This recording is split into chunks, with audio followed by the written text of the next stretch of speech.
દર્શક મિત્રો, સ્વાગત છે તમારું ફરી એકવાર આપણા આ નવા વિડીયોમાં। મિત્રો, આજે આપણે ખેતીને લગતો બીજો એક વિડીયો લઈને આવે છે, જેમાં આપણે આવી ચૂક્યા છે દૂધીની વાડીમાં, જ્યાં આપણે દૂધીની ખેતી કેવી રીતે થાય છે તેના વિશે માહિતી મેળવીશું। તો મિત્રો, આ વિડીયો પૂરેપૂરો જોવાનું ના ભૂલતા। તો મિત્રો, ફાઇનલી આપણે દૂધીના માંડવામાં પહોંચી ગયા છે। તમે જોઈ શકો છો વિડીયોમાં આ દૂધીનો માંડવો થોડા ઉપરથી વિડીયો ઉતારી રહ્યો છે, જેથી સંપૂર્ણ દૂધીનો માંડવો તમે જોઈ શકો। મિત્રો, આજના આ વિડીયોમાં આપણે જાણીશું કે દૂધીની ખેતી કેવી રીતે થાય છે અને દૂધીની લગતી તમામ માહિતી આજના આ વિડીયોમાં આપણે જાણીશું। દૂધીની શાકભાજીમાં મહત્વનું સ્થાન ધરાવે છે। મોસંબી શાકભાજીમાં પણ દૂધીનું મહત્વ છે। તેની ઉપલબ્ધતા એક વર્ષમાં લગભગ 8 થી 10 મહિના સુધી રહે છે।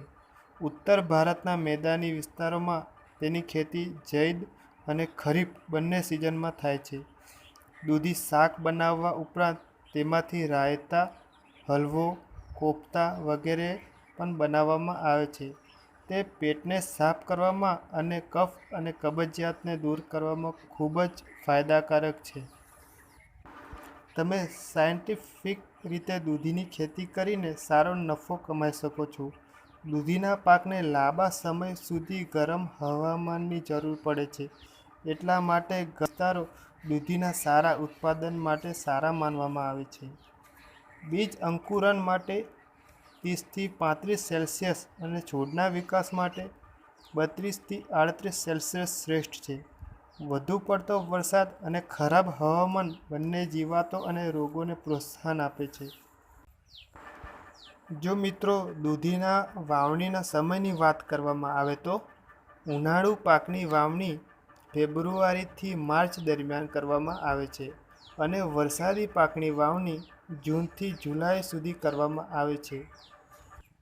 હવે મિત્રો, બીજ જથ્થાની વાત કરવામાં આવે તો 1 હેક્ટરમાં દૂધી વાવણી માટે 2 થી 3 કિલોગ્રામ બીજ જરૂરી છે, પરંતુ પોલિથીન બેગમાં અથવા પ્રો ટ્રેમાં નર્સરી ઉછેરવા માટે 1 કિલોગ્રામ બીજ જરૂરી છે।